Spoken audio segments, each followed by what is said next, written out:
Hi hello ನಮಸ್ಕಾರ. ನಾನು ನಿಮ್ಮ ಗರ್ಗು ಗರಗ್. ವೆಲ್ಕಮ್ ಟು ದಿ ಗರ್ಗು ಗರಗ್ ಯೂಟ್ಯೂಬ್ ಚಾನೆಲ್.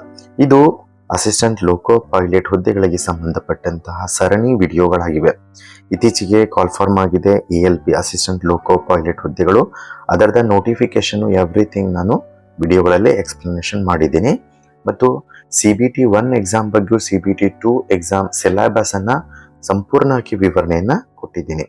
ಇದು ಮೂರನೇ ಹಂತದಲ್ಲಿರುವಂತಹ CBAT ಈ ಪೇಪರ್ನ ಮಾಹಿತಿಯನ್ನ ನಿಮಗೆ ನಾನಿಲ್ಲಿ ನೀಡ್ತೀನಿ. So CBAT, remember CBAT computer based aptitude test ಅಂತ ಹೇಳಿ. ಸೊ ಇದು ಫಸ್ಟಿಗೆ ಇಂಗ್ಲಿಷ್ನಲ್ಲಿ ಕೊಟ್ಬಿಟ್ಟು ನೆಕ್ಸ್ಟ್ ಕನ್ನಡದಲ್ಲಿ ವಿವರಣೆಯನ್ನ ಹೇಳ್ತೀನಿ. ಅದ್ರ ಜೊತೆಗೆ ಕನ್ನಡದಲ್ಲೂ ಕೂಡ ಇರ್ತದ. ನೋಡ್ಬೋದು, candidates equal to 8 times the number of ALP vacancies of each notified community. ಅಂದರೆ 8ಕ್ಕೆ 1, ಇಲ್ಲಿ ನೋಡ್ಬೋದು, ಪ್ರತಿ ಅಧಿಸೂಚಿತ ಸಮುದಾಯ ವರ್ಗಕ್ಕೆ ಇವು ಎಲ್ಲ ಸೇರಿಸ್ಬಿಟ್ಟು ಸಂಖ್ಯೆಗಿಂತ 8 ಪಟ್ಟು ಸಮನಾದ ಹುದ್ದೆಗಳ ಅಭ್ಯರ್ಥಿಗಳನ್ನು CBATಗೆ ಶಾರ್ಟ್ ಲಿಸ್ಟ್ ಮಾಡಲಾಗುತ್ತದೆ. ಅಂದರೆ ಪ್ರತಿ ಪೋಸ್ಟ್ಗೆ 8 ಜನರಂತೆ ಈ CBAT ಎಕ್ಸಾಮ್ಗೆ ಕ್ವಾಲಿಫೈ ಮಾಡ್ತಾರೆ. ಪ್ರತಿ ಪೋಸ್ಟ್ಗೆ 8 ಹುದ್ದೆಗಳಂತೆ. Such a short listed candidate should produce the vision certificate. ನಾನು ನಿಮಗೆ ಆಲ್ರೆಡಿ ಹೇಳಿದ್ದೇನೆ, ಈ CBT 1 ಕ್ಲಿಯರ್ ಆಗಿ CBT 2 ಕ್ಲಿಯರ್ ಆಗಿ CBATಗೆ ಎಕ್ಸಾಮಿಗೆ ಬರುವಾಗ ವಿಷನ್ ಸರ್ಟಿಫಿಕೇಟ್ ಅನ್ನ ಕಂಪಲ್ಸರಿ ತೆಗೆದುಕೊಂಡು ಬರಬೇಕು.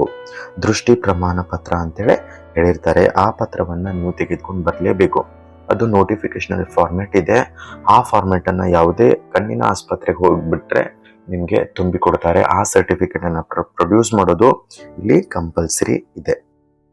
ದೃಷ್ಟಿ ಪ್ರಮಾಣ ಪತ್ರ ಅನುಬಂಧ 4ರಲ್ಲಿ ಅದರದ ಫಾರ್ಮ್ಯಾಟ್ ಇದೆ. ಸೊ ಆ ಫಾರ್ಮ್ಯಾಟಿಗೆ ಅನುಗುಣವಾಗಿ ಅನೆಕ್ಸರಿ 6ಅಲ್ಲಿ ಅನುಬಂಧ 6ರಲ್ಲಿ ಏನಿದೆ ಅದಕ್ಕೆ ಅನುಗುಣವಾಗಿರುವಂಥ ಫಾರ್ಮ್ಯಾಟ್ ಅನ್ನ ನೀವು ಡಾಕ್ಟರ್ ಹತ್ರ ತುಂಬಿಸ್ಬೇಕು. ಈಗ ಅಪ್ಲಿಕೇಶನ್ ಹಾಕುವಾಗೆ ತುಂಬಿಸಿಟ್ಕೊಂಡ್ಬಿಟ್ರೆ ತುಂಬ ಒಳ್ಳೆಯದಂತ ಫಿಲ್ ಮಾಡಿಸಿ ಇಟ್ಕೊಳ್ಬೇಕು. ಸೊ ನೆಕ್ಸ್ಟ್ ಏನಂತಂದ್ರೆ, it is mandatory to clear each test battery section CBT separately. ಇಲ್ಲಿ ಟೆಸ್ಟ್ ಬ್ಯಾಟ್ರೀಸ್ ಅಂತ ಅಂದ್ರೆ ಬೇರೆ ಬೇರೆ ಹಂತದಲ್ಲಿ ಒಂದೇ ಪೇಪರ್ನಲ್ಲಿ ಪರ್ಟಿಕ್ಯುಲರ್ ಪಾರ್ಟ್ಸ್ ಅಂತ ಇರುತ್ತೆ. ಆ ಪ್ರತಿಯೊಂದು ಪಾರ್ಟ್ ಅನ್ನ ಕ್ಲಿಯರ್ ಮಾಡಬೇಕಾಗಿರುವಂಥದ್ದು ಕಡ್ಡಾಯ ಆಗಿರುತ್ತದೆ. ಅಂದ್ರೆ ಪ್ರತಿಯೊಂದು ಪಾಠಕ್ಕೆ ಎಷ್ಟಂತಂದ್ರೆ 42 ಅಂಕಗಳನ್ನ ತೆಗೆದುಕೊಳ್ಳೇಬೇಕು ಪ್ರತಿಯೊಂದು ಪಾರ್ಟ್ನಲ್ಲೂ. ಮತ್ತೆ ಈ ಪೇಪರ ಇಂಗ್ಲಿಷ್ ಮತ್ತು ಹಿಂದಿಯಲ್ಲಿ ಮಾತ್ರ ಇರ್ತದ. ನೆನಪಿರ್ಲಿ, CBAT ಇಂಗ್ಲಿಷ್ ಮತ್ತು ಹಿಂದಿ ಮಾತ್ರ. CBT 1 CBT 2 ಹೆಂಗೆ ಇಂಗ್ಲಿಷ್ ಮತ್ತು ಕನ್ನಡದಲ್ಲಿ ಎರಡರಲ್ಲೂ ಕೂಡ ಇರ್ತದ, CBT 1 ಮತ್ತು CBT 2. ಬಟ್ CBAT ಇಂಗ್ಲಿಷ್ ಮತ್ತು ಹಿಂದಿಯಲ್ಲಿ ಮಾತ್ರ. ಮತ್ತೆ ಈ ಎಕ್ಸಾಮ್ಗೆ ಬೇಕಂತ ಮಾಹಿತಿ ನಿಮಗೆ ಬೇಕಾಗಿದ್ರೆ ಈ ವೆಬ್ಸೈಟಿಗೆ ವಿಸಿಟ್ ಮಾಡ್ಬೋದು. ಓಕೆ, ಇಂಡಿಯನ್ ರೈಲ್ವೇಸ್, ಅಲ್ಲಿ ವರ್ಟಿಕಲ್ಸ್ ಅನ್ನುವಂತ ಸೆಲೆಕ್ಟ್ ಮಾಡ್ಕೋಬೇಕು. ಟ್ರಾಫಿಕ್ ಅಂಡ್ ಸೈಕಾಲಜಿ ಅಭ್ಯರ್ಥಿಯ ಕಾರ್ನರ್ ಅಂತ ಮಾಡ್ಕೊಂಡ್ಬಿಟ್ರೆ ಸಿಗ್ತದ. ಅಥವಾ ಇದನ್ನ ಕಾಪಿ ಮಾಡಿ ಬ್ರೌಸರ್ನಲ್ಲಿ ಹಾಕ್ಬಿಟ್ರೆ ಡೈರೆಕ್ಟ್ ಓಪನ್ ಆಗ್ತದ. HTTPS ಅಂತ ಏನಿದೆ, ಇದು 6119 ಅಂತ ವೆಬ್ ಅಡ್ರೆಸ್ಸು. ಇದನ್ನ ಕಾಪಿ ಮಾಡಿ ಅಲ್ಲಿ ಪೇಸ್ಟ್ ಮಾಡಿಬಿಟ್ರೆ ಡೈರೆಕ್ಟ್ ಓಪನ್ ಆಗ್ತದ. ಅರ್ಹತಾ ಅಂಕಗಳನ್ನು ನೋಡ್ರಲ್ಲೇ 42 ಅಂಕಗಳನ್ನ ತೆಗೆದುಕೊಳ್ಳೇಬೇಕು. ಇದಿಷ್ಟು CBATಗೆ ಸಂಬಂಧಪಟ್ಟಿರುವಂಥದ್ದು. ಆಮೇಲೆ ಈ CBATನಲ್ಲಿ 100 ಅಂಕಗಳನ್ನ ನೀವು ಗಳಿಸಿದ್ರೆ 70% ಅನ್ನು ಮಾತ್ರ ಈ ಫೈನಲ್ ರಿಸಲ್ಟ್ಗೆ ಕನ್ಸಿಡರ್ ಮಾಡ್ತಾರೆ. ಓಕೆ, ಸೊ ಪಡೆದ ಅಂಕಗಳು 70% ಮತ್ತು ಪಡೆದ ಅಂಕಗಳಿಗೆ 30% ವೇಟೇಜ್ ನೀಡಲಾಗುತ್ತದೆ. CBT 2 ನಲ್ಲಿ ಭಾಗ ಏನಲ್ಲಿ ಪಡೆದ ಅಂಕಗಳಿಗೆ ಅಂದ್ರೆ ನೀವು ಇಲ್ಲಿ ನೋಡ್ಬೋದು, qualifying marks, all candidates must secure a minimum. ಇದಾಯ್ತು. The merit list will be prepared only for the amongst the candidates qualifying the CBAT. 70% weightage will be given the marks obtained part A of CBT 2. ನೆನಪಿರ್ಲಿ, ಈ 70% ಅನ್ನ part A ನಲ್ಲಿ ತೆಗೆದುಕೊಂಡಿರ್ತೀರಲ್ಲ ಅಷ್ಟನ್ನ weightage ಅನ್ನ ಕೊಡ್ತಾರೆ.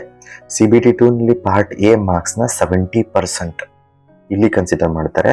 ಮತ್ತು ಇಲ್ಲಿ 30% ಈ CBAT ವೇಟೇಜ್ ನ ಕನ್ಸಿಡರ್ ಮಾಡ್ತಾರೆ. ನೆನಪಿರ್ಲಿ, 70% CBT 2 ನ ಪಾರ್ಟ್ A, CBT 2 ನ ಪಾರ್ಟ್ A 70% ಮತ್ತು CBAT ನ 30%.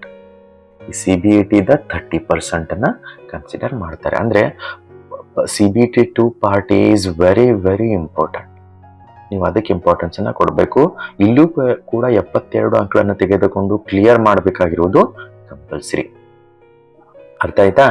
ನೆನಪಿರಲಿ, CBT2 ನ ಪಾರ್ಟ್ ಎ ನ 70%, ನೀವು 100 ಅಂಕಗಳಿಗೆ 100 ಅಂಕಗಳನ್ನು ತೆಗೆದುಕೊಂಡ್ರೆ 70 ಅಂಕಗಳನ್ನು ಮಾತ್ರ ಹಿಡಿತಾರೆ. ಸೊ ಇದು 70%.